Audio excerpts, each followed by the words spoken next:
My name is Patrick Karekezi, and today I'm with a great team of guests. We are the AINA think tank. Yes, right next to me is Ben Iradukuna. He's the chief strategist of the AINA think tank. And Damien Muzu is the founder of the AINA think tank. Then we have Asmin Kiza, right? You are the country director of the AINA think tank in Rwanda. Sure. Wow, incredible, And then we have, Innocent Kavera, and he is the public relations officer. Right. Just to go straight, I think I will start with Damien. You're the founder of this great initiative. It's a think tank. Why did you decide to come up with a think tank, not a charity organization or any other organization, but a think tank? Thank you, Patrick. I think to me, think tanks are foundations of every society that we live in, and for Africa, think tanks are not supposed to be new.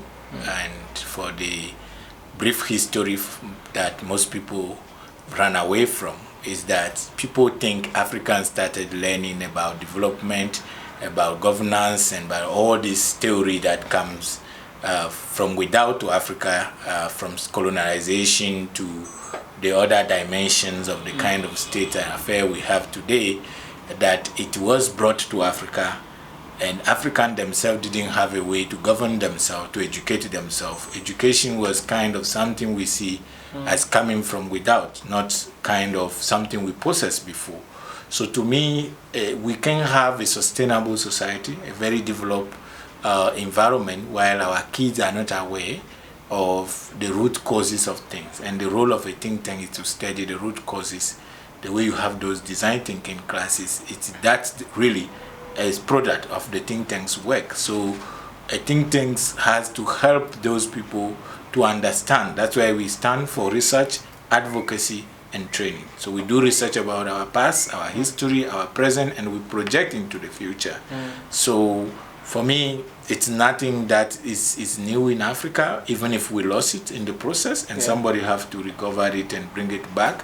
So I hope I'm just instrumental to bring AINA as one of the initiative among some few that want to have this kind of project for Africa. And, Wow, that's really great. It's advocacy research. And Asmin, you've been engaged, I think, for the last couple of years as the country director in Rwanda. How's the experience been?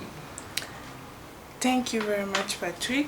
So my experience here at the AINA think tank, I've explored my skills. So it has been a chance for me to know myself, interact with different people. And as Damien said, this is more of a strong institution that is inclusive. So we include everyone in our program, and what we do, like one of the SDG goals, the goal number 16, says about creating strong institution that promotes peace, reduce corruption, and promote also justice. And this is a place where I've been able to know myself and apply my values. I think that is the most important thing that I've learned here, and it's still a journey.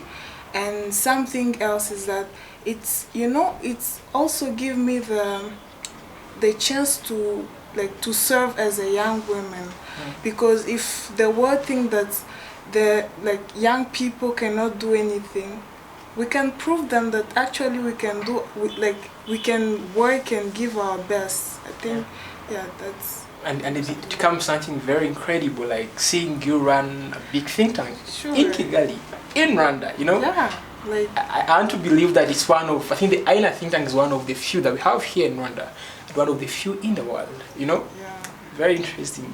Yes, Innocent. Yes. You went through the AINA think tank first as a student.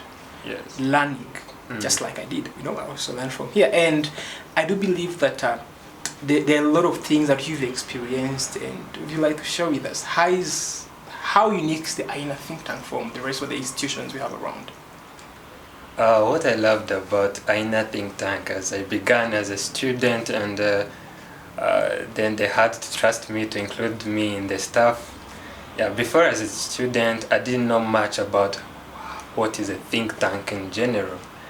But later I came to understand as an institute where they do research about the past, and then they can predict the future. And then while predicting the future, they can then train people to be able to meet those challenges in the future. So what they did is, when I came here, they first educated my heart. Because all the thing in the brain, I got it in school. Because in school, normally it's about learning those skills, to learn how to read, how to teach yourself, how to learn those mathematics, what. But then when I came here, it was my first time to understand about principles of life, how to deal with people, how to know myself and know my environment, the key to survival. So I learned that in education or in school, it's kind of a paper that guarantees us to get those opportunities, but these soft skills, this personal development, leadership, character development, personality ethics, all of these are the ones that validate how long you will be with those opportunities. So when I came here and had this opportunity to even educate others, like you learn and then share knowledge. I learned and then I shared the knowledge to, it's kind of peer-to-peer mentorship. And I learned more how these skills can shape someone's future to get to where he or she wants.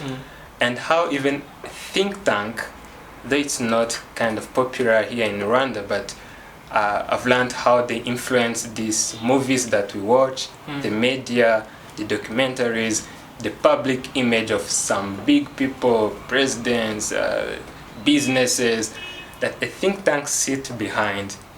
It doesn't have any position like I should support this person, I should support this institution, but I have to think based on emotion, facts, knowledge, all of those combined together, and then we can project and say, like, when the atmosphere of a nation or a continent is like this, and then you can do this to influence this. Or in other words, you kind of bring on facts that have been perhaps ignored, or you present the unseen and speak of that hard, kind of thing. Damien always tells us that. Another thing that I want to emphasize on that I learned in a think tank, as you hear, there's a think. I learned how to think. Some people can laugh about it, like, oh no, every person thinks.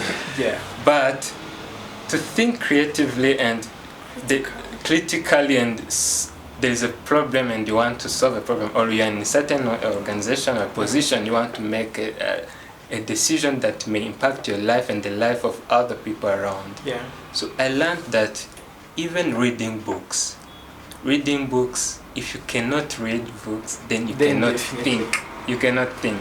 Because what books does is you have many words, many experiences at a younger age, because in history we used to hear our father telling us that we used to sit in a tree.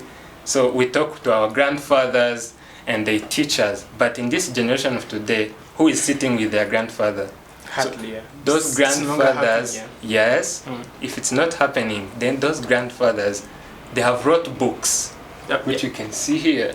You can go and sit and read all their experiences. At some point you speak about an inability to read. If somebody is not reading, then he's not thinking. He's not thinking. I won't take it figuratively, not literally, okay? Because definitely everyone thinks, okay? But then, do you think past the box? Ben, what's been your biggest takeaway from all this experience as a student and as a chief strategist? So as Junior said, what I'm about to say may sound a bit funny to some people, but what I learned I think one of my biggest takeaways is I learned how to learn. So as Damien always told me, it's something I've come to discover along the process, that not everything is on the internet. Before I came to Aina Think Tank, I used to learn most of the things from the internet or even from my teachers, but when I came to Aina Think Tank, it's not just the management of the think tank, even the mentees that have gone through the program, or even the friends of the program. It's a very diverse network that you learn from. And the learning at Aina Think Tank is not the conventional learning. That's why I'm saying I learned how to learn. It's the kind of learning where you, if Damien is a programmer, I learn something from him. If Asmin is saying something, I try as much as I can to learn from her.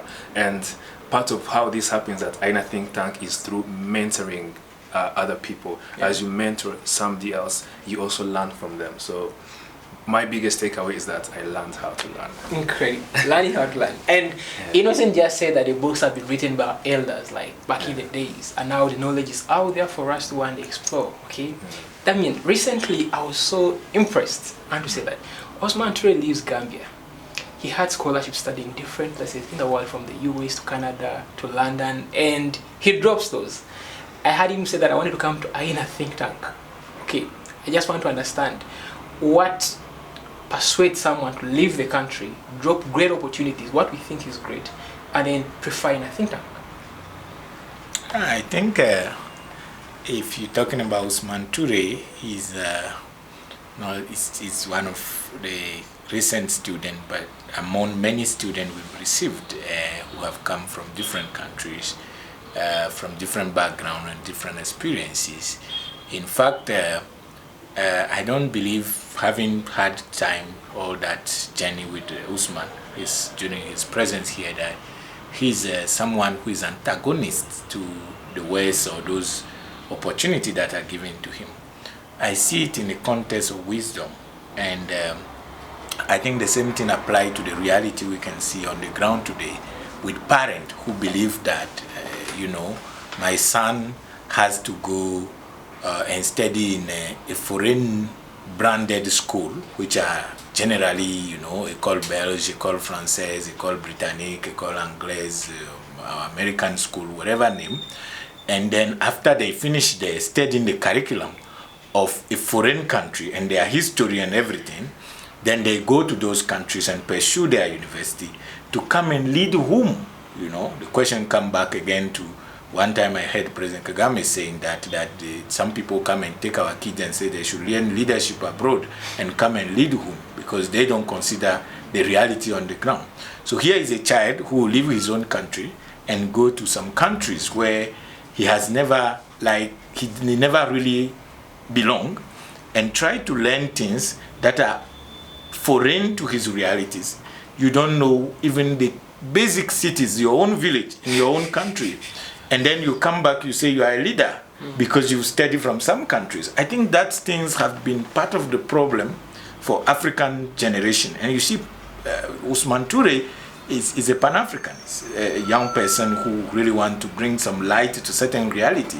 So what he did, it's a sacrifice, but to me it's really intentional.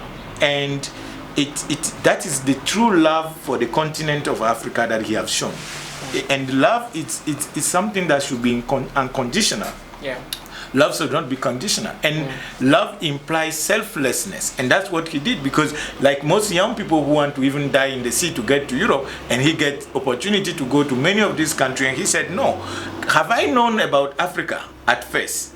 And the work we do here is to bring the whole story. During his 1 month study here, he have learned from almost every country in Africa, our history from slavery leading to colonization up to genocide that happened in Rwanda and some few countries in Africa which are not often spoken about. Country like Namibia and things that happen is undercover. So if my son have to learn about the world in the globalized world we talk about, I wish he can learn about the world while at least being grounded in his own reality, knowing where he comes from, his story, which most Africans are cut away from, and they want to come and lead from the sky. You see, you go to African Union, they are talking about African passport for African people in Ethiopia.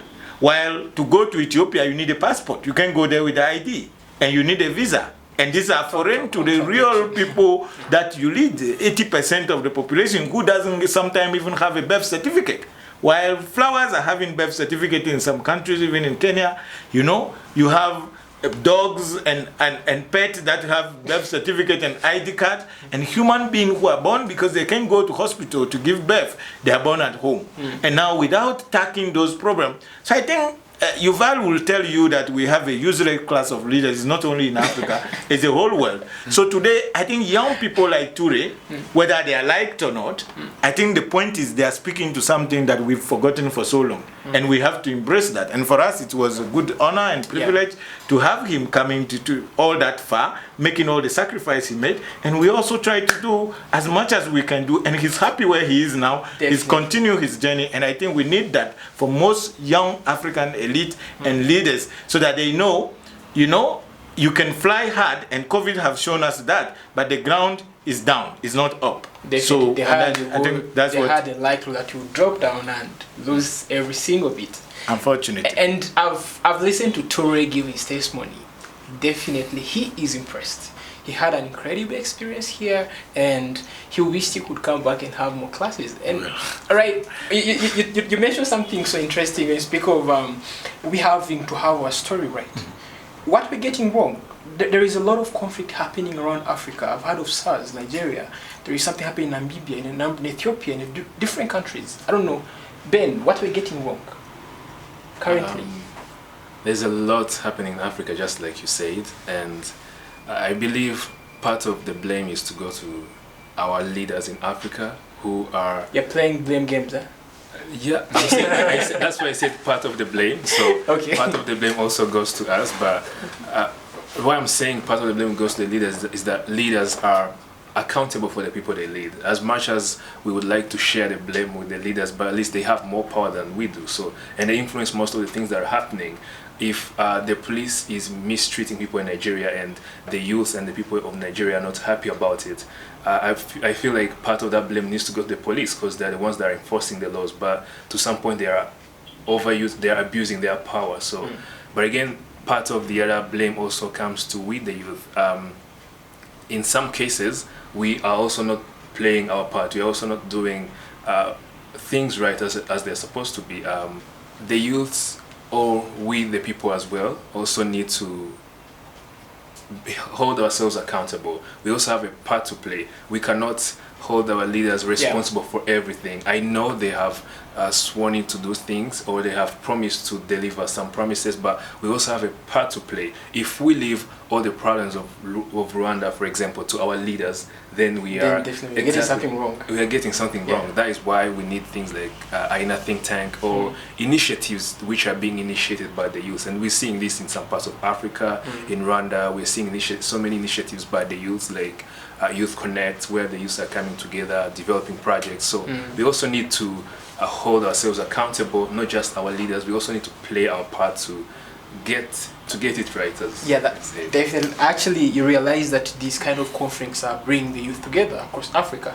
I've had friends that are from South Africa, and they're tweeting about what's happening in SARS in Nigeria. They're tweeting about, Nigerians are tweeting about shutting down in Namibia. So it's like uniting us, it's getting us together as a youth, and it should remind us that we have a role to play in shaping Africa. Definitely, we have think tanks. Asmin, so if we have a think tank, we're having this kind of situation happening, how should we go about it? We are the thinkers, the whole of this process. We are the researchers. I mean, to advocate. How should you go about this kind of situation and trying to see that we avail solutions? So, thank you very much for that question. So for me, like as someone working for a think tank, I believe we should maybe start telling our stories differently, not showing that there is only war happening in Africa, because the more like we project wars every day, that will continue to happen.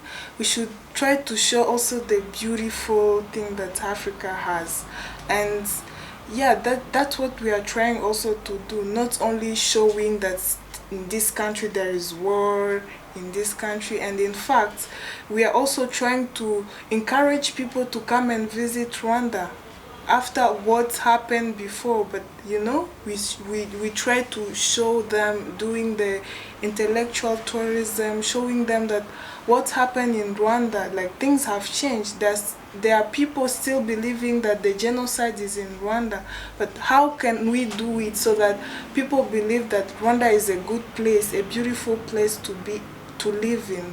So as a think tank, that's what we are trying to do, not showing people and talk about wars, this country, these things is happening, this, but we are also trying to show them that, in fact, like, even if these things are happening, let's say in DRC, in this country, but we have good stories to talk about, you know. Every single country is not perfect, you know. Yeah, like if I take the example of DRC, people have been talking about wars, women who are raped. Of course, we can't deny it, but what can we do so that we move on?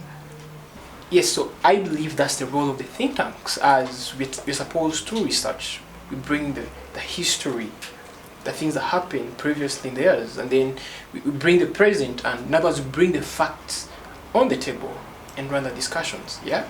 And that's what we should be doing. Yes, Innocent, like, definitely things are going amiss, like, you know, everyone is complaining, and I feel like you've learned from the AINA think tank, and what do you think, as we now, in our small abilities, should be doing to try to create better change? One thing that has impressed me in the AINA think tank is that through this we find that the solution is, as Asmina said, to project the good things that we have. And another thing I can add on, to teach the young people the root cause of all of the things that is happening. I've learned here about how it started even from slavery. Slavery happened in many countries. And when it happened, some chiefs, because there are countries which had more than one chief, and they could compete with each other. They sold the slaves so they get weapons, and then they can defeat their adversary. So, and then the time came, the people who have higher power, they thought strategically, they said like, we should end slavery. And then when slavery ended, the economy in Africa collapsed because they gained money in slavery. When it collapsed, they brought this colonization thing. It continued, and we had many disputes within our people. Our society as well, yeah. And there's something that Malcolm Gladwell said, which I want to emphasize on, that there are these minor skills that we need to have, like talking to strangers. He has a book called Talking to Stranger. So when you're not able to talk to a stranger, then these conflicts, that's when they arise. Like you think like your people, you're right, but you cannot learn from others, then the conflicts arise. Many conflicts, they start on silly things, minor things, and small things, and then they grow to be big things. Which I believe that if people go to learn to different institutions like think tank or other, to learn more about the anthropology things, how the culture of people, to learn from different countries like Mauritius, where their police don't carry guns, as Nigeria should learn from them. That sounds very perfect for me. With the United Nations, at 75, they're running an agenda, you know, securing our common future. Our common future. That is armament agenda, and that definitely is something very strange that we should be able to learn. But then, I feel like the AINA think tank has really tried to bring on a whole new style of teaching. Recently, we had a class with Damien, and that was on case in point, how the Harvard classes are carried on. Leadership can be taught. Leadership can be taught, yeah. Right. I mean, like, I felt like it took me to Harvard within this kind of space, you know. It was a journey to Harvard. I don't know if you see, we have a common saying here that when you come to Aina Think Tank, the first thing you do is to learn to discover yourself. And by discovering yourself, you also learn to unlearn things that are not necessary for your growth and development. And the third thing sometimes is to relearn. But then there is a contest that show that all fingers do not have the same height. So as much as some people are advanced emotionally, financially, socially, intellectually, or spiritually, or any kind of inequality that we have in our society, we have to take that into the consideration. Even in America itself, how many kids or folk can make it to Harvard University or Yale or some of those Ivy League universities? So the first thing we do, and most of the students are able to get that, is to know what does it take to go to those universities, what are the realities on the ground, because they have high brand that sell it, the product for itself based on the kind of people they've trained in the past. But then we borrowed some of these courses just to give a glance to our student that if you can go by the door in a case of emergency, why can't you try the window, you know? So for us, that is the perspective that takes us to have these key elusive classes that we don't put online, which bring the student to evade themselves into what happened in those classrooms. And to get those documentation is a big deal. It's a challenge, but we managed to get from most of these key Ivy League universities some of the topic that made them what they are.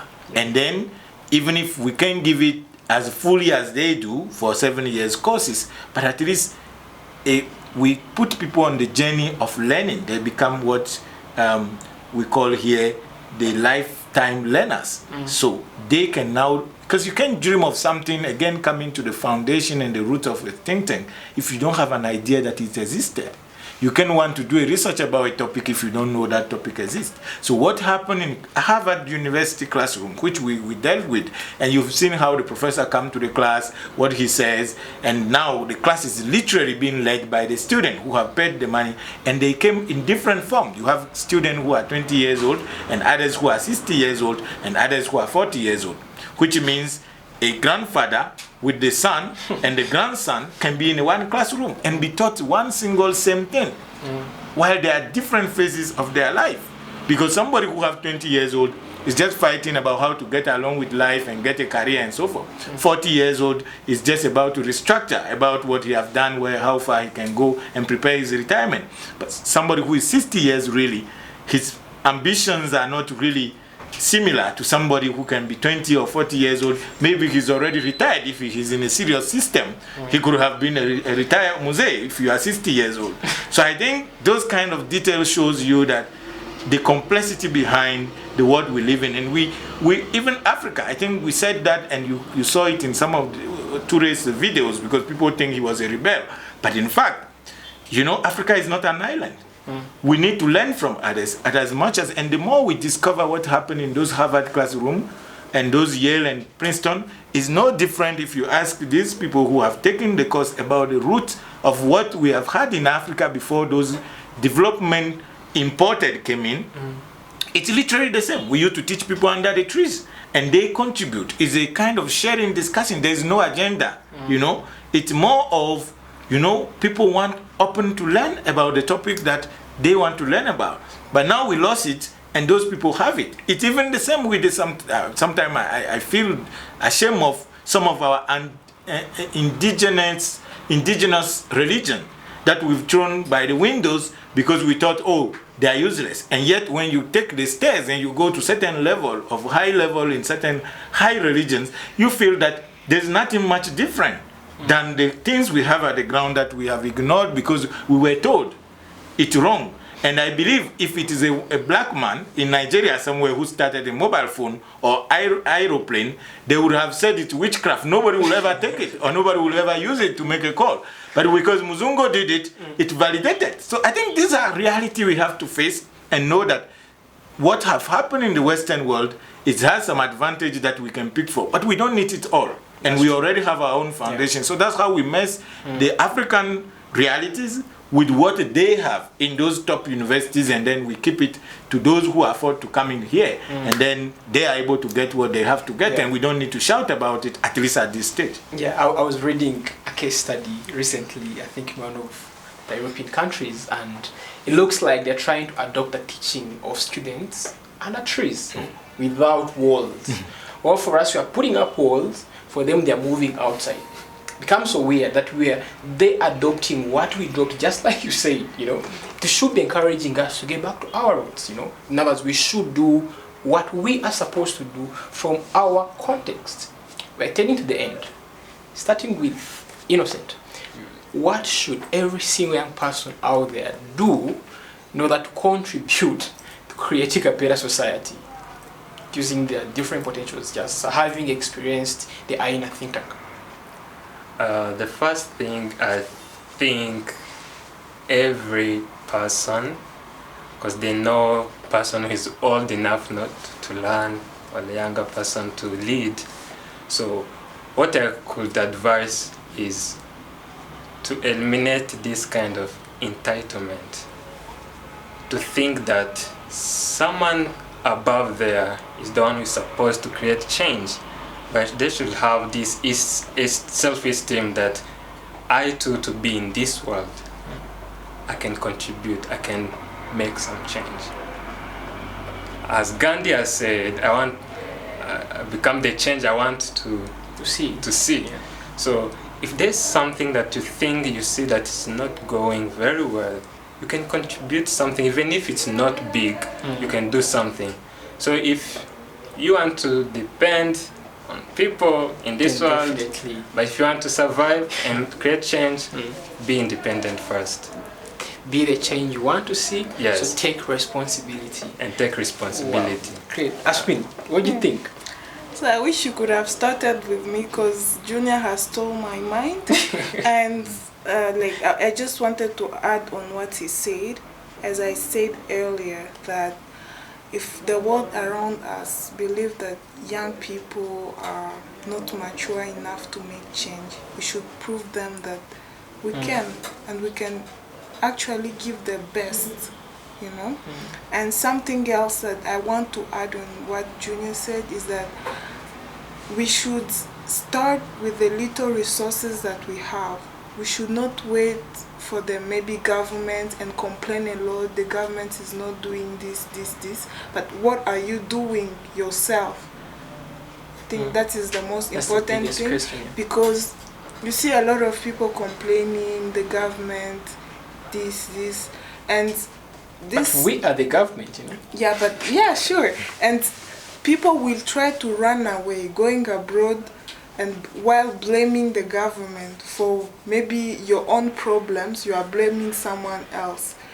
You know, I think we should try to be accountable about the way we live, and then we try just to make a change with the little resources that we have. That's so true. Yeah. In other words, I think one of the books, Morality of Capitalism, they say that creative destruction, and that's trying to bring a better solution that replaces the existing solution.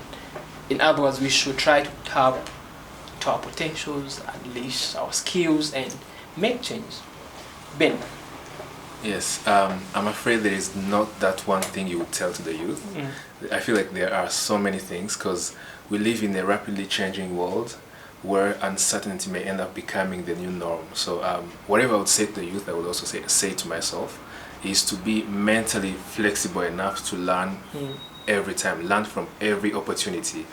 We're seeing technology take over in so many places, but at least if you cannot compete with that technology, which you can't, at least learn to cohabit with that technology. Like, try and learn from every opportunity, every challenge, to turn it into an opportunity. Right. We try, and definitely once we follow that kind of advice, trying to adapt, with change and even in the modern world as modern people, or seeing the opportunity into difficulties, then it will be better. As we close with Mr. Damien, what do you tell us young people to do? Yeah, I'm afraid to repeat one of the talk. If some of you have attended the Youth Connect recently, and we have a guest speaker who is a president of one country, who came and said to the youth, and at most of some of us surprised, to go to politics. I think it's a taboo when you want to talk about young people and you talk about politics. They think it's the West, the dirty word that they don't want to hear. And yet everything they go through in life, every day, it's affected by political world. And they think that politics is dirty game. But then, in fact, it's the hand that plays it that they say is dirty, and they have to consume that food. So if you ever have a cook who is dirty, who is unclean, who is insane, and have to cook the food for you, then, and you blame the cook, instead of cleaning your hands and cooking your own food, I think you will be there blaming the cook, but you will still die from the disease that the cook will generate.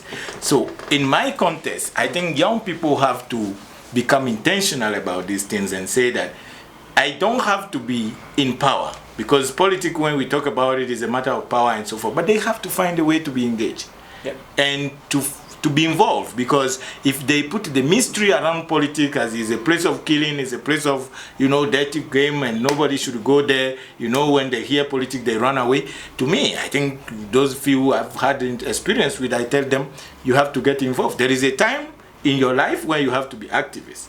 And I think it was President Houphouët-Boigny of Côte d'Ivoire who said that one time. He said, if at 20 years old you are not revolutionary, then you don't have a heart. But if at 40, if you are still revolutionary, something haven't worked very well or something has gone wrong along the way. So what I think is important, the lesson that the youth have to take from this is that there is a moment where you are activists, but there is a stage where you have to move to the next level. And if you are complaining about somebody who is driving roughly or wrongly, you should have the way to have someone whom you trusted better to drive the car. Or if you can drive it yourself, at least you can influence and promote others whom you feel. But then if they don't want to participate, they are not voting. It's not only in Africa, it's in Europe, it's in America, everywhere. Young people don't want to vote. But the guy who make a decision, influence the law, influence everything that affect them, the job environment and everything. So I think the youth have to become very aware that, again, if you look at the history of even the think tank, I think there was a time I spoke about Koizumi, the former prime minister of Japan.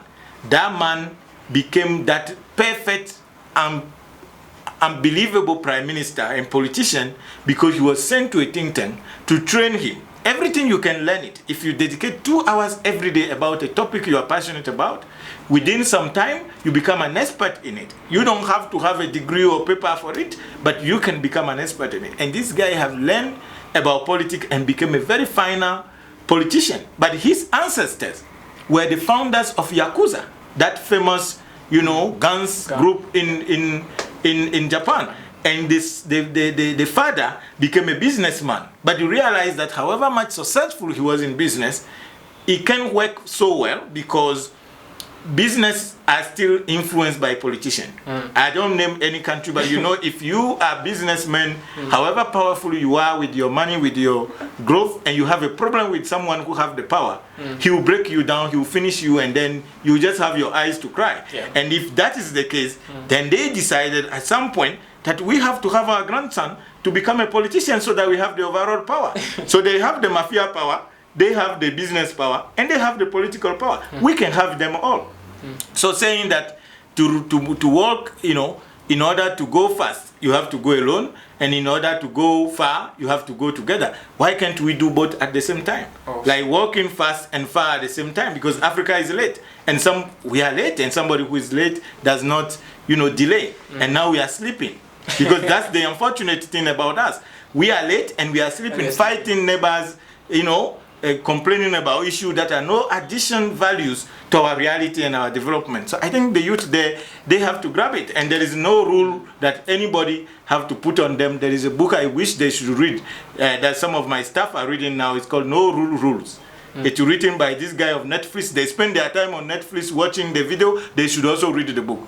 So there is a book called No Rule Rule about Netflix, which I believe if they are watching right now, they should be able to catch that kind of books. And I know places like Arise and all these great libraries that are trying to promote that culture of reading in Rwanda and Africa in general are going to get that book as soon as possible, available for the youth, affordable, so that they can read and understand that the world we are going to live in the 21st century will be based on no rule. It will be based on principle and values and change. And you have to be ready for it all and know you have a choice to make, but then change is inevitable, and then you also have to have principles and value that guide you to survive in this coming world that we are going to live in. Very insightful. Thank you so much. And we come to the end of the evening talk. Yes, no rule rules. It's a society we live in. Everything around us is determined by politics. Politics is not just about power, but it's about every single thing you do, be it in your business, be it in your academics. And just as Damien advises us, let's take the lead. Let's step up and seek different ways on how we can be meaningfully engaged. If we don't do that, no one will find us in our sleeping zone to engage us. It's been a great talk, and thank you so much.